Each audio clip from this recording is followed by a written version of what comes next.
সকালবেলা ঈদের নামাজ পড়তে যাচ্ছি। আবহাওয়া ভালো আছে, অনেকদিন পরে রিল্যাক্সে ঈদের নামাজ পড়তে যাচ্ছি। আজকে আর ডিউটিতে যাওয়া লাগবে না।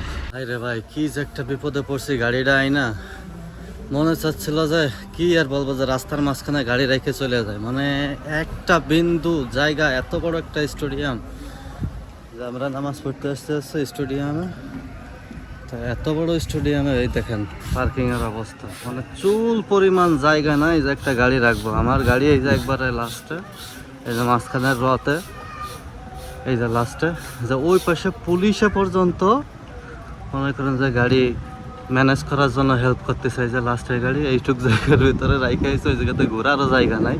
ওই পাশে একটা মার্সিডিজ, সেটা আবার এই যে মাঝখানে এসে রাখছে। এই জন্য ওই জায়গায় একটু ঝামেলা হয়ে গেছে। তারপরেও অবস্থাটা দেখেন। আমরা এখন নামাজে ঢুকতেছি, তাই বাসার কাছে স্টেডিয়ামেই নামাজ। কিন্তু সমস্যাটা যাচ্ছে এই যে গাড়ির জন্য একটা বড় ধরনের সমস্যা হলো, আমি আসছি আধা ঘন্টা আগে, এখনো পর্যন্ত আমি ভিতরেই ঢুকতে পারিনি।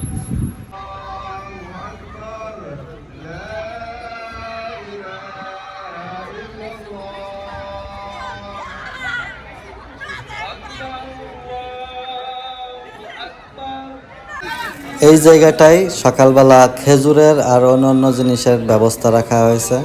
আর এত মানুষ আর এত ছোট ছেলে মেয়ে এখানে আসছে, অকল্পনীয়।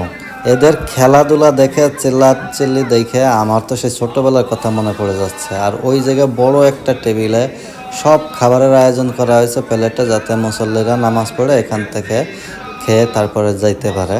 আর এটা হচ্ছে আমাদের আলবেঙ্গা শহরের স্টেডিয়াম, যেখানে এটার আয়োজন করা হয়েছে। এরা গত বছর কিন্তু এখানে নামাজ পড়ায় নাই কুরবানির ঈদের। এদের মসজিদ আছে, মরক্কির মসজিদ বলি আমরা, সেই জায়গায় নামাজ পড়াইছে। আর এবার এত মানুষ হবে হয়তো বা তারা আন্দাজ করে ফেলছিল তারাবির নামাজে, এই জন্য এই স্টেডিয়ামটা ভাড়া করে স্টেডিয়ামে আর কি নামাজ পড়াচ্ছে। তা অলরেডি এখন পর্যন্ত অর্ধেকের বেশি ভরে গেছে এই স্টেডিয়ামটা। বাইরে আজকে অদ্ভুত একটা ঝামেলায় আটকে গেছিলাম। মানুষ গাড়ি নিয়ে যায় যাতে জীবন সহজ হয়, যাতায়াতের সুবিধা হয়। আর আজকে আমি গাড়ি নিয়ে নামাজ পড়তে যা পড়ে গেছিলাম বিপদে। সেটা হচ্ছে কি, যে আমার এই জায়গাতে ঈদগাহ যাইতে লাগে হাইটে 10 মিনিট। গাড়ি নিয়ে গেছে যে যাতে একটু তাড়াতাড়ি হয়। আর যাই এত মনে করেন পড়ে গেছে বিপদে, যে এক চুল পরিমাণ যারা পার্কিং খুঁজে পাচ্ছিলাম না। চক্কর মারতে মারতে আমার সেই জায়গায় 1.5 ঘন্টা লাগছে একটা পার্কিং পাইতে। তারপরে সেই জায়গায় গাড়ি রেখে যে নামাজ পড়ে বাসায় আসলাম। বরাবরের মতো এবারও আমি ঘুম থেকে দেরি করে উঠছিলাম, যে কারণে আপনাদের ডেজার্টগুলো দেখাইতে পারি নাই নামাজের আগে। তা আমি গোসল করে যখন বেরোইছি পাঞ্জাবি পরে দেখি যে সময় অনেক সংক্ষিপ্ত, এই জন্য আমি দ্রুত বাসা থেকে বের হয়ে গেছি। আর যেহেতু স্টেডিয়ামে আমাদের নামাজটা হয়েছে, সেহেতু একটু ঝামেলা হয়েছে, সেটা তো আপনারা অলরেডি দেখছেন। তা এখন বাসায় আসছি, তা বাসায় আসার পর আপনাদেরকে দেখায় যে কী ডেজার্ট আর কি আমাদের আইটেমে ছিল আজকে। এটা হচ্ছে কালা জামুন, এটা চমচম, এটা রসমালাই, ব্রেড পুডিং আর নবাবি সেমাই। তাই এটাই হচ্ছে ছিল আমাদের আজকের ডেজার্টে। আর একটু পরে আপনাদেরকে দেখাবো যে আমাদের ঈদের আয়োজন, মানে ঈদে আমাদের কি কি খাবার রেডি হয়েছে বাসায়, সেটা দেখাবো। আর আমরা আজকে ঘুরতে যাব, তা কোথায় কোথায় ঘুরতে যাব সেটাও আপনাদেরকে দেখাবো। আমি এখন মিষ্টি প্যাক করতেছি। এখানে মালাই চপ, তারপরে কালা জাম আর চমচম, এগুলো আমি সব কিছু প্যাকিং করতেছি। এর কারণ কি জানেন? কারণ হচ্ছে আমি দাওয়াত খাইতে যাচ্ছি বন্ধুর বাসায়। আর বন্ধুর বাসায় দাওয়াত খেতে যাচ্ছি, যেহেতু ঈদ হোক আর যাই হোক, বন্ধুর বাসায় কি খালি হাতে যাওয়া যাবে? এই জন্য নিজের ঘরের তৈরি, মানে আমার ওয়াইফের তৈরি মিষ্টি নিয়ে যাচ্ছি তার বাসায় আমি দাওয়াত খাইতে। তা এই সর্বপ্রথম আমরা ফ্যামিলিগতভাবে বলেন আর যেইভাবেই বলেন, মানে টোটালি মেইন কথা হচ্ছে আমার এই প্রথম ইতালিতে আমি ঈদে কারোর বাসায় দাওয়াত খাইতে যাচ্ছি। সব কিছু যেমন তেমন আপনাদেরকে তো দেখাই নাই যে আজকে ঈদ উপলক্ষে কি আয়োজন হয়েছে বাসায়। আপনারা শুধু মিষ্টিটা দেখছেন। এখন আপনাদেরকে দেখাই যে আজকে ঈদ উপলক্ষে বাসায় কি কি রান্না হয়েছে বা আয়োজন করা হয়েছে।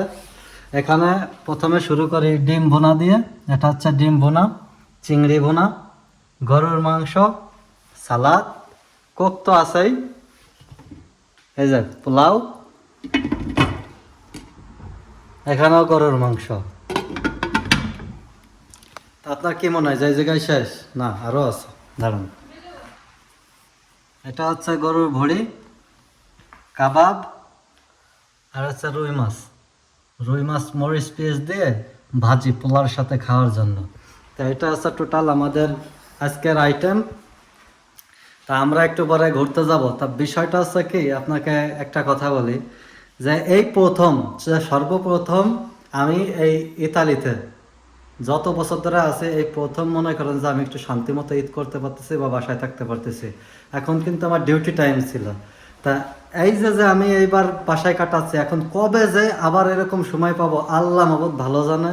এই জন্য আমরা এখানে দুইজন থাকলেও মানে রান্নার আইটেম কিন্তু ইনশাআল্লাহ ভালোই হয়েছে, জবরদস্ত। কিন্তু আজকে ইটিং হবে। 1 মাস পরে রোজা চলে গেছে, এখন জাস্ট ইটিং হবে। একটা, দুইটে, তিনটে, চারটে, এগুলো এখন নিয়ে আমি বেরোবো। ঠিক আছে? তা মনে হচ্ছে না যে শ্বশুর বাড়ি যাচ্ছে। বিষয়টা হচ্ছে কি যে ঈদের দিনে বন্ধু দাওয়াত দিচ্ছে, এখন তার বাসায় যাচ্ছি। তো তার বাসায় যাওয়ার জন্য এই যে এগুলো নিয়ে যাচ্ছি। বন্ধুর বাসায় যাব, বন্ধুর বাসায় যাওয়ার পরে সেখান থেকে ঘুরতে বেরোবো। তো আজকে আপনাদের সারাদিন দেখাবো যে আমার ঈদটা কেমন কাটলো ইতালিতে। যেহেতু ছুটির ভিতরে অফুরন্ত সময় আছে, অফুরন্ত ঘোরাঘুরি হবে ইনশাআল্লাহ। আজকে অনেকদিন পরে আমার ওয়াইফের একটা স্বপ্ন পূরণ হলো, বুঝছেন?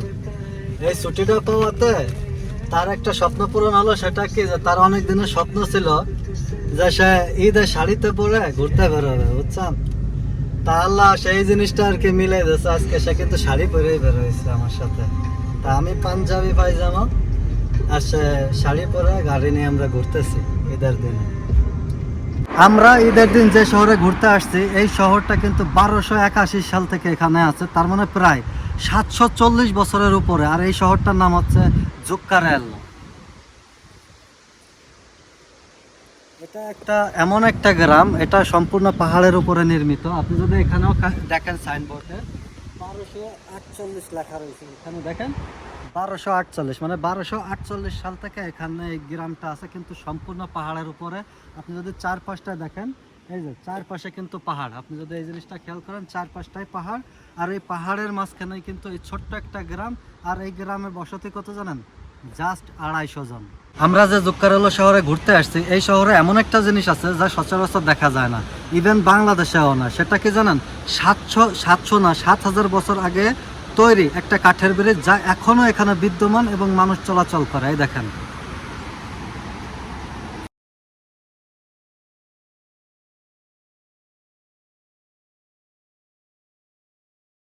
কেউ বলবে যে এটা 7,000 বছর পুরনো কাঠের ব্রিজ। এখানে যে শুধু ব্রিজ আছে তা না। এই দেখেন, এখান থেকে আপনি উপভোগ করতে পারবেন এখানকার ঝর্ণা। এই দেখেন, ঝর্ণার পাশাপাশি এখানে আছে পাহাড়। আর সেই পাহাড়ের যে দৃশ্যটা, আর এখানে যে ট্রেনটা, এই দেখেন দুটো পতাকা এখানে উঠতেছে, কত সুন্দর যে লাগতেছে। এই জায়গার মনোরম পরিবেশ দেখলে আপনি হতবাক হয়ে যাবেন যে এমন একটা শহর যেটা পাহাড়ের মাঝখানে, তা এত সুন্দর হইতে পারে যে জাস্ট 250 জন মানুষের জন্য এই শহরটাকে এত সুন্দর করে সাজানো হয়েছে, যা বাংলাদেশ হইলে অকল্পনীয় ছিল।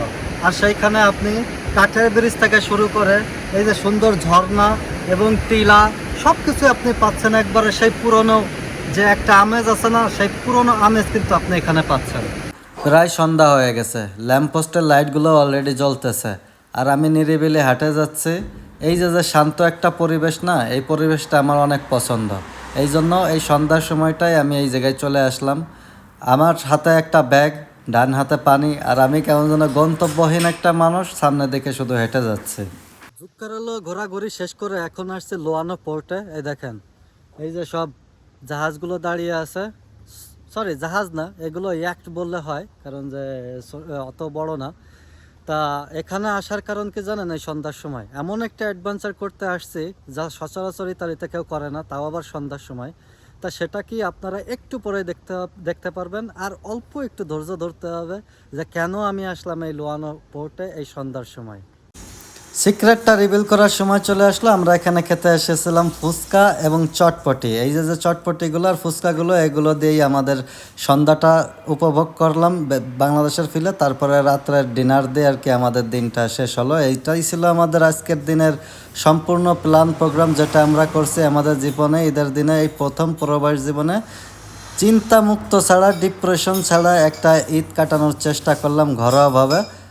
আশা করি ভিডিওটা ভালো লাগবে। যদি নতুন হয়ে থাকেন তাহলে অবশ্যই সাবস্ক্রাইব করবেন।